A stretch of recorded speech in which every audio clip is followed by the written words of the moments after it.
Welcome to video 2 of 3. In this video we'll be using your new knowledge of the Movie Maker user interface and looking at editing your content on the timeline. You'll be starting on page 8 of your handout. So on the timeline we have all our footage. And with video editing, what you need to do is work through your footage and decide what you want to keep and what you want to get rid of, and what order you want to have that footage playing. So one of the key things you'll be doing is trimming clips. So you'll work with a clip, and what you want to do is decide which part of that clip you want to keep. So if I click on this clip in the video tools and then I click trim, what that allows is I can just see that one clip. So I'm not seeing the whole timeline, just seeing that one clip. And then here in the trim, I can play and then decide which part of this clip I actually want to keep in my timeline. So say I want to start from here, like that looks good. I move this bar to that point.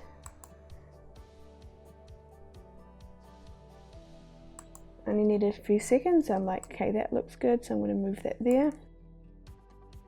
And then to apply that to the timeline, I press Save Trim.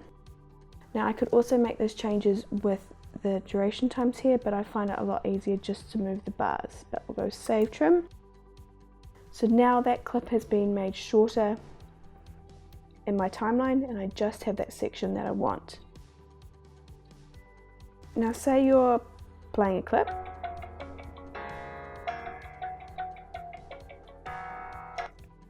and you're like, I don't want that bit in the middle. So what you can do is you can split a clip. So back up in the video tools tab with the clip that you want selected, go to split, and what it did was it just chopped that clip in half where that playhead was sitting. And that means that now I can trim on either side of where I split that clip. So it gives me a bit more editing options. So those are your main things that you'll be doing, is to trim or move your playhead and split and then trim. Earlier we talked about how on the home screen you can copy and paste a clip, and we also talked about how you have this right click option with Microsoft that gives you options again to copy and paste. You can also remove, so let's say this clip over here, when I split it, maybe I don't want that first half, so I'm just going to remove it. Or I could have used the remove tool up here. So that's how you get rid of the bits that you don't want, and then so you'll end up with the bits that you do want. But you might also want to rearrange the order that they appear in the video, and to do that you simply choose a clip and move it up in your timeline to where you want it. So say I want this talking to the camera. Talking to the camera at the start of my video, I've simply just moved it around the timeline, dragging and dropping it to where I want it. And it's that easy. So now we have our heads around how to actually physically add and arrange clips. Let's think about what will set your video apart, and that is storytelling. So when we are choosing the parts of the clips and arranging them, we need to think about how it will all tie together. You might do that by thinking about videos that you've seen and liked in the past and how they told their story. Or maybe the music will dictate where certain clips go. If you have a person speaking to camera, what clips that appear may be dictated by what they're saying at the time. The opening seconds of your video are really important. Especially on social media, you have a short window of time to capture your audience's attention. So think about how you can make the start of your video really interesting. Therefore, try and avoid putting a really boring logo or title at the start, unless you know it's for an education video where that totally makes sense. But if it's for something like social media, you want to capture people's attention with some quick shots or some really interesting shots. Often video editing isn't in isolation, so a lot of the time people will have planned their video in advance and they would have shot certain shots on purpose. So going into the edit, they will already know where the shots are going and what they should be used for. However, as a beginner, you might not have got to that point, so you'll have to play around on the timeline a bit more. But like anything, good things take time and you will improve with practice. As I mentioned earlier, you need to think about duration. So if you only need a 15 or 30-second video, then make sure while you're editing, you're keeping an eye on your timeline and making sure you only are editing that amount of footage. Otherwise, you'll be doing a whole lot of extra work that you just don't need. When choosing music, think about the beat. You want it to have some variation so the video isn't dull, but you also don't want your music track to be a repetitive beat that is distracting, like lots of loud drum kicks or sort of chimes. You kind of want it to create an emotion but not distract from the message of your visuals or the words that are being spoken. When you decide on the order and length of the clips, you may want to try and let the beats of the music dictate when the clip starts and finishes. And as you get more advanced, you'll get better and better at this and your videos will look really great and smooth. So now's your chance to play. I want you to arrange your video clips and music on the timeline in an engaging way using all the new tips and tricks we have just learnt. So now you are feeling a little bit more comfortable with the Movie Maker timeline. Let's take a closer look at what you can do with audio. So here in our Movie Maker project, we currently have two types of audio going on. We have the synced audio, which is attached to this visual, and we also have our music track. Now what you want to do is make sure that as you play the video by clicking play. Hi there, I'm Kylie May. I'm a video producer here in Tauranga. I can write scripts, shoot and edit. So you want to make sure you have a good mix so that you can actually hear what you want to hear and emphasize what needs to be emphasized. So there's a couple of ways that you can do that. Firstly, you can click on the clip that has the audio and you'll get the Video Tools tab. And here you have a video volume option. I have pushed this audio loud so it can be heard over the music. But to adjust the volume, you simply move this. So I'm going to leave that loud. I can also fade in or fade out the audio. That's really good at the start or end of a video. But just be careful when you fade in and fade out that you're not clipping any words that anyone is speaking. So that's the audio options for synced audio. Now for the music track, we have the same volume options and fade in, fade out options. Another way you can do the audio mix is in this project tab. You can emphasize the video audio or emphasize the music audio, but I think it's better to manually go through each clip. Now a good point is that you would want to only start messing around with the audio once you're pretty happy with the visuals and the order. Otherwise you'll end up doing a lot of audio work and you might end up cutting out that clip completely, so sort of save that towards the end. Now with your music track, to move it, it's just like you would move a visual. You simply just move it like that, and if you click on it with that music option, you can change the start and end times, but it's just easier to move. With your music track, you can also split the music. So say I actually only want the start section, so I'd scroll through and find the bit that I want to cut, and then when I'm in my music tools tab, there's a split option, and now we can see that the music has a split. And if I actually don't want that start section, I can just delete it. So I'm going to right click and go remove, and now the music will start where I made that split. So move it back. Hi there, I'm Kylie May. I'm a video. And we're going to fade that in.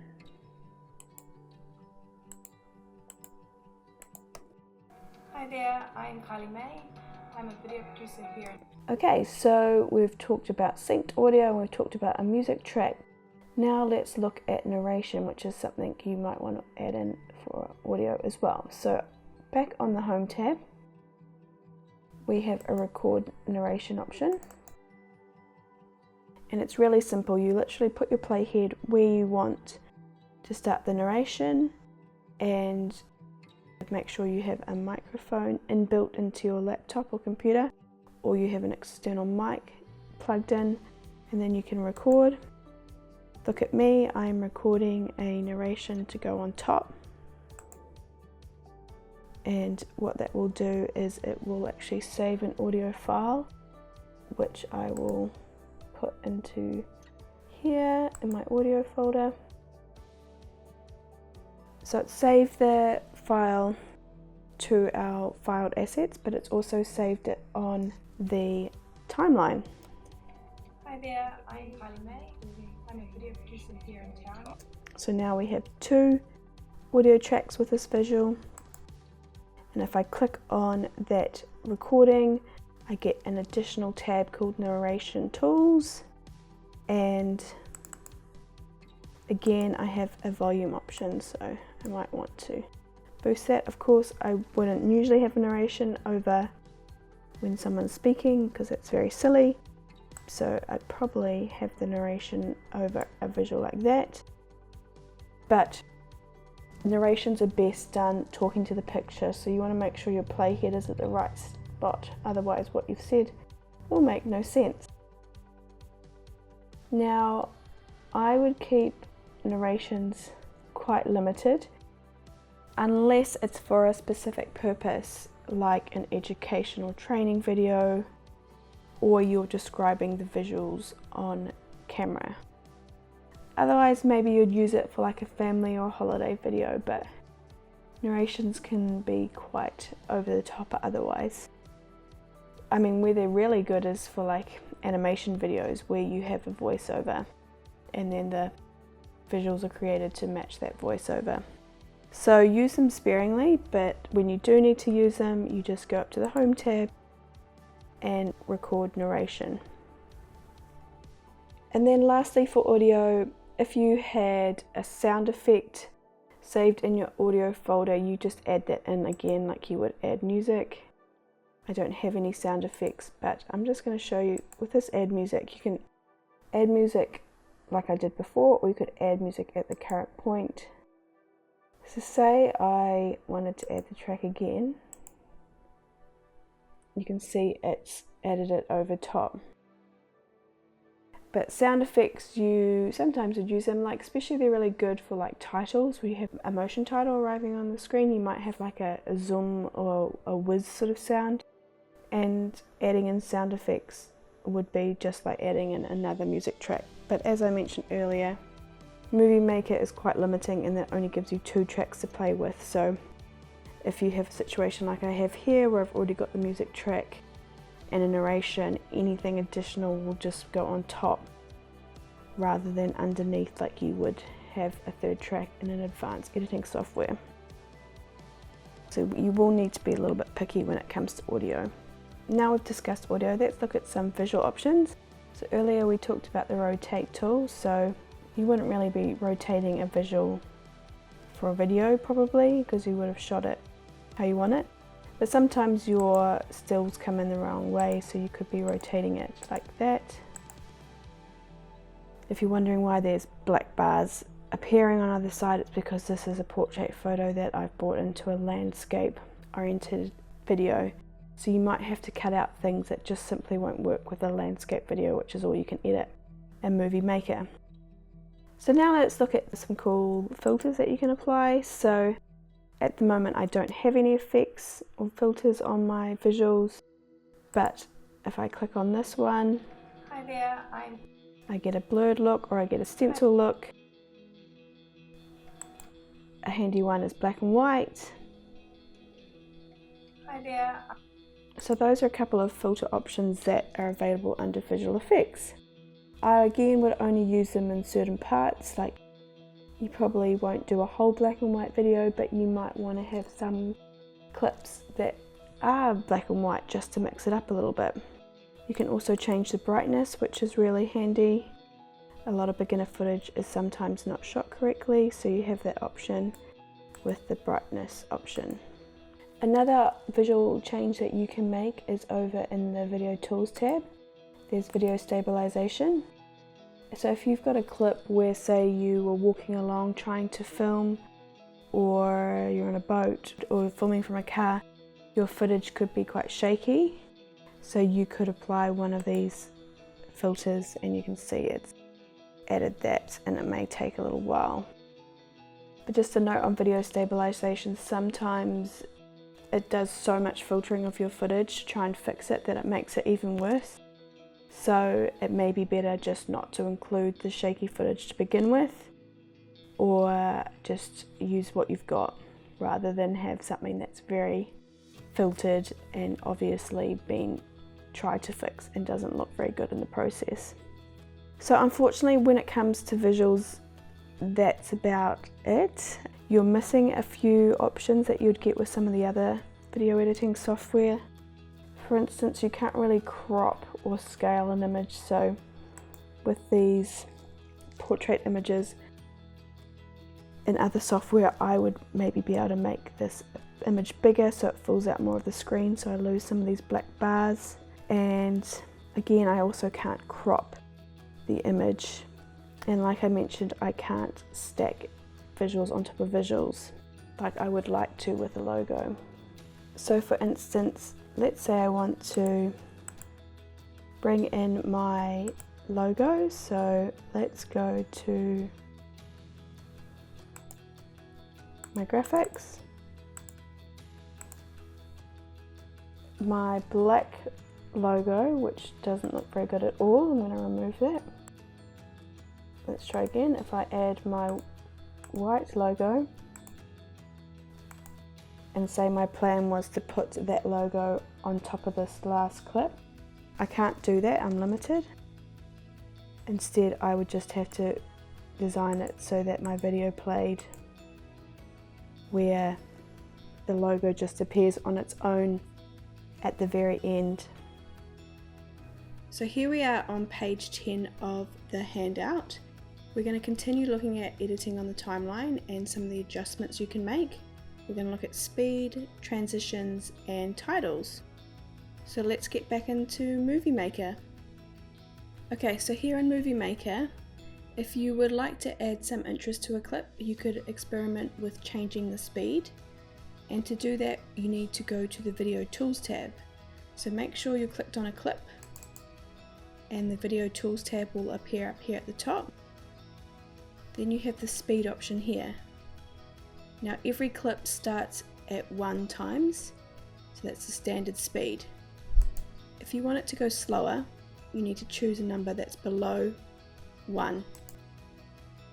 So I've chosen 0.25. In the timeline you will see that clips got much longer because it's going to play much slower. Likewise, if I chose a value above 1, the clips got much shorter because it's going to play much faster. We can have a quick look at what it looks like. So you can see it looks a bit weird, so you need to choose the clips carefully as to what the change of speed will look the best on.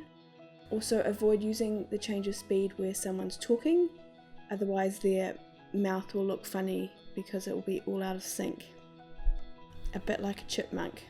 A technique you can try with speed is to have 3 shots and have varying speeds for each shot. Like this could be something you could do at the start of your video to add interest. So you could have the first shot playing really slow, then go to a normal speed, and then go to a faster speed. Works really well with sort of action shots, like someone spinning around or someone on a skateboard perhaps. Now let's look at the adjustment that is transitions. So to do that, you would go up to the animations tab. So we're currently in the video tools tab. Click over here on this tab, and now you get some transitions options. Transitions go between clips. They are a way of blending the clips together. They can also be applied to the start and finish of a video. If we look at the options up here, make sure you click on this down arrow to see all the options, because there's quite a few. And you can play with these and see what they're like. If you sort of hover over one, you get a description of what it is, and it also does a little demo here on the preview screen. Now I would say a little warning, when you are a beginner video editor, it is quite tempting to do a lot of transitions, but that can be a telltale sign that you are a beginner, so I would encourage you to use them sparingly. Popular transitions for advanced editors are this blur and crossfade, which is found in the dissolve category if you scroll down through the options. So I'll click on this crossfade here. So if I've moved my playhead to where I want to add the transition, so it needs to be between two clips, so it's going to apply to these two, and then I select crossfade. A little blue box goes around that option. Now when I play that back and look at it in the preview, you will see those two shots blurring together. You can change the duration of the transition, so obviously making it longer will make it more obvious, or if you want it to be subtle you can make it shorter, but I will just leave it at 1 for now. Where crossfade is really handy is at the beginning of your video. So I'm going to apply it to this clip. So now it's going to fade in from black, which is a normal technique used in videos. So if I deselect it, the video will just play like this. Hi there. But with the crossfade, you see it fades in from black. Likewise, the same will apply at the end of the video, and that's usually quite a nice touch. So you can change the duration like we discussed, and if you want to just deselect, you simply make sure you've clicked the none option, which if you click on that downward arrow you can see at the top here. Another adjustment you can do while in the animations tool tab is to add some movement, and this applies mostly to your still images. These will look somewhat jarring compared to your moving footage. So at the moment this is it by itself, this is what it would look like, quite boring. However, these pan and zoom options here add a little bit of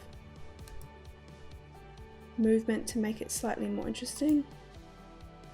So you can play around with those and see if they help make the still images sort of fit in a bit more with the moving footage around them. If you decide you like one of these pan and zoom movements and you have a number of stills in your video, you can choose this apply to all to quickly have the same effect applied across all your still images. So the final adjustment we're going to talk about is titles. Knowing how to add titles to your video is a really good skill. Titles are really popular on social media videos because they can help tell the story with the audio turned off, which people tend to do if they're watching the videos at work or on public transport. To add titles in Movie Maker, you head up to the Home tab and you have the title, caption and credits option. If you select title, it will create a full screen title before where your playhead was sitting on the timeline. Here you can change what it says, and you can change the font size. Here is where you change the font color. You can change how clear it is with the transparency. You can also change the background color of the black box, and you can change how long it's on the screen for.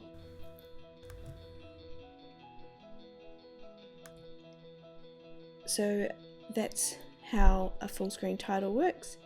Over here there's also some options as to how the words appear, so you can play with those. So that was the title option. A caption if we choose a clip we want to add a caption, say we're going to introduce who this person here is, we would choose that caption option, and that lets us put the title on top of the image without a solid background. So this is probably the one you want to use the most. It's the cleanest looking. The same applies with changing the font. You've got all the options here, the movement options as well. One thing I would just give as a tip is to make sure you don't put these titles too low, because sometimes they can get covered up when you place them on social media. So say you want to have a name for this person, you know, place it sort of up here rather than right down the bottom of your video. If you want to change where your caption appears in your video, you can simply move it on the timeline like this. It's that easy. Lastly, for titles, you can do the credits option, which goes straight to the end of your video. It's the type of thing that you see at the end of the movie.